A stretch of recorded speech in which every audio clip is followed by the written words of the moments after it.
Bom dia, muito bom dia! Hoje é quinta-feira, dia 16 de janeiro. Eu sou a Joy Macedo e você tá no Giro do Loop, o seu passeio matinal pelas principais notícias do mundo da tecnologia. E hoje vamos falar sobre a Xiaomi, que apresentou o Poco X7 Pro e X7 aqui no Brasil. Na verdade, apresentou não, né? Começou a vender o produto por aqui e eu vou te contar por quanto. Além disso, uma série de desenrolares, por assim dizer, de novos capítulos da novela do Pix, que gerou uma série de informações desencontradas, o governo tomou algumas decisões, enfim, fica aí que eu vou contar tudo pra você. Além disso, tem também o ChatGPT ganhando novos recursos e as especificações do Nintendo Switch 2 que vazaram, bem às vésperas do lançamento, do suposto lançamento, né? Tudo isso e muito mais no programa de hoje, então se ajeita aí, pega seu cafezinho e bora girar!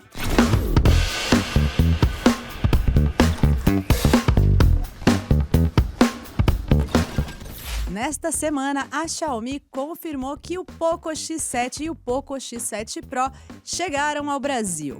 O Poco X7 Pro está disponível num valor promocional de R$ 5.275, o modelo com 8 GB de RAM e 256 de armazenamento, mas também existem aí versões um pouco mais parrudas, tá? Com 12 GB de RAM e 512 ou 256 de armazenamento, enquanto o Poco X7 padrão custa a partir de R$ 3.900 com esse desconto inicial. Lembrando que esse é o valor de partida e ele tem aí as opções também de 8 ou 12 GB de RAM e 252 ou 512 de armazenamento. O Poco X7 Pro chega com o chip Dimensity 8400 Ultra da MediaTek, enquanto a versão padrão usa o Dimensity 7300 Ultra. No quesito das câmeras e tela, eles são iguais, basicamente, tá? Tanto o X7 quanto o X7 Pro têm uma tela de 6,67 polegadas com painel AMOLED, uma taxa de atualização de 120 Hz e suporte a tecnologias como Dolby Atmos e HDR10+. Já nas câmeras, o sensor traseiro é um IMX882 com resolução de 50 megapixels. E também existe aí uma câmera ultra-wide de 8 megapixels, somado a uma câmera frontal de 20 megapixels. Todo mundo deve estar acompanhando aí a repercussão negativa de uma mudança no governo em relação ao monitoramento das transações via Pix. Se você não está familiarizado, já vou te explicar tudo o que aconteceu.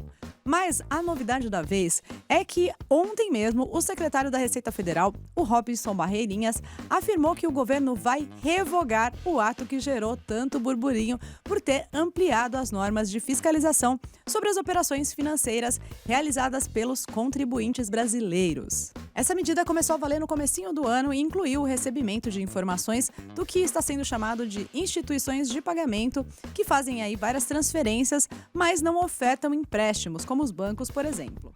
Essas novas instituições entraram aí para a lista de acesso do fisco, ou seja, da Receita Federal. Com essas mudanças, as transferências que são feitas via carteiras digitais ou eletrônicas, quando você usa o seu celular ou, enfim, o seu relógio para fazer um pagamento por aproximação, essas transações também vão entrar aí no radar do fisco, além das que são feitas via as maquininhas tradicionais também com o próprio cartão.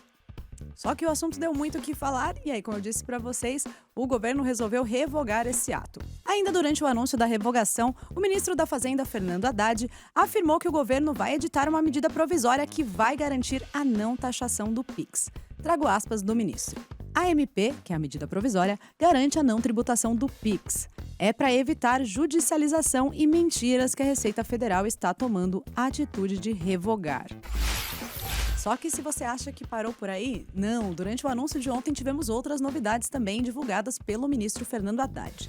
Ele disse que o governo vai acionar a justiça contra quem está propagando fake news sobre essa tal possível taxação do Pix ou aplicando golpes. Haddad afirmou que tem havido muitos crimes envolvendo relações de consumo e que a Advocacia Geral da União, a AGU, vai ser acionada para tomar medidas judiciais. De acordo com o ministro, esses crimes que ele citou incluem cobranças adicionais pelo pagamento com o Pix em comércios, porque várias notícias de que alguns comerciantes estavam cobrando a mais em pagamentos via Pix começaram a circular pelas redes sociais, e eles alegavam, nesses comerciantes, que seria por conta dessa suposta taxação que não existe.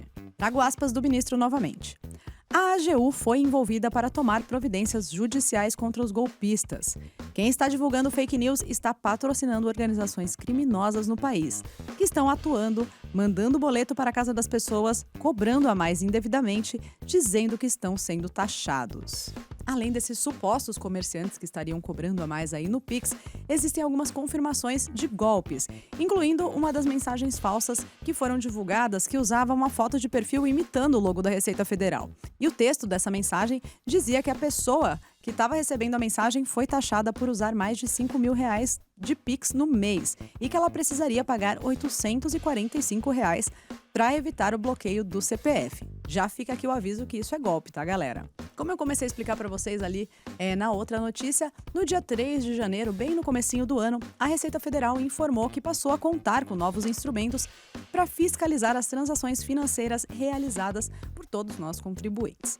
E aí os dados seriam enviados quando o montante total movimentado por cada tipo de operação financeira, e aí isso incluiria também o Pix, fosse superior a R$ 5.000 para as pessoas físicas e superior a R$ 15.000 para as empresas. E foi essa medida de anúncio de monitoramento que começou a gerar essas fake news de que o Pix seria taxado. E reforço mais uma vez que o governo diz aqui que vai criar uma medida provisória para garantir que essa taxação não ocorra. Vamos seguir de olho, né? A OpenAI está lançando um novo recurso beta no ChatGPT chamado Tarefas, ou Tasks em inglês. Ele permite aí aos usuários agendar ações e lembretes. A novidade começou a ser liberada ontem para usuários, na verdade para assinantes dos planos Plus, Team e Pro. É uma tentativa de tornar o chatbot um pouco mais próximo de uma assistente virtual mesmo, pedindo ali para ela anotar alguma tarefa, alguma coisa que você precisa se lembrar daqui a pouquinho em determinado horário. O recurso Tarefas funciona permitindo que os usuários digam ao ChatGPT o que eles precisam e quando eles precisam que seja feito. Por exemplo, você pode pedir para o ChatGPT te lembrar que o seu passaporte vai expirar daqui a tal dia, ou que sua carteira de motorista vai vencer até tal data e você precisa fazer a renovação. Enfim, uma coisa bem dinâmica mesmo para você bater um papo com um assistente realmente. Lembrando que ainda está em fase beta só para esses usuários que pagam, tá? Todos os agendamentos podem ser gerenciados no chat ou em uma nova seção de tarefas. A OpenAI não falou nada a respeito de se ou quando esse recurso poderia se tornar gratuito e livre para todos os usuários, não só os pagantes.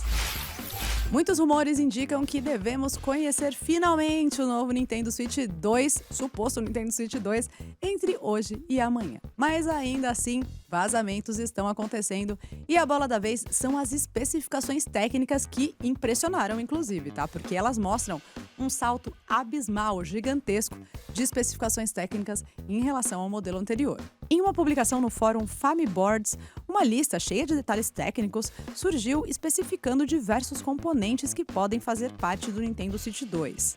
De acordo com isso, o dispositivo contaria com 1.72 teraflops no modo portátil, enquanto teria 3.09 teraflops quando estivesse docado. Se isso se confirmar, a gente está falando de números que podem levar ele a ficar ali perto de um PlayStation 4, que tem 1.84 teraflops, por exemplo, e o PS4 Pro tem 4.20 teraflops.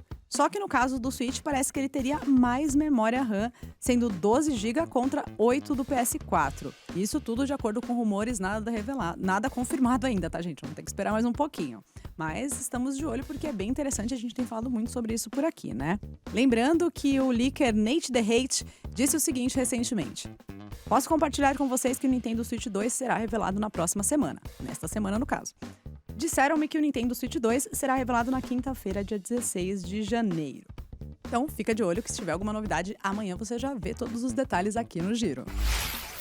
E por hoje é só, pessoal. Muito obrigada pela companhia. Espero vocês amanhã às 6 da manhã pra gente sextar juntos e ter aquela dica de filme ou de série, hein? Um beijo, um excelente dia pra vocês. Tchau, tchau. Até amanhã.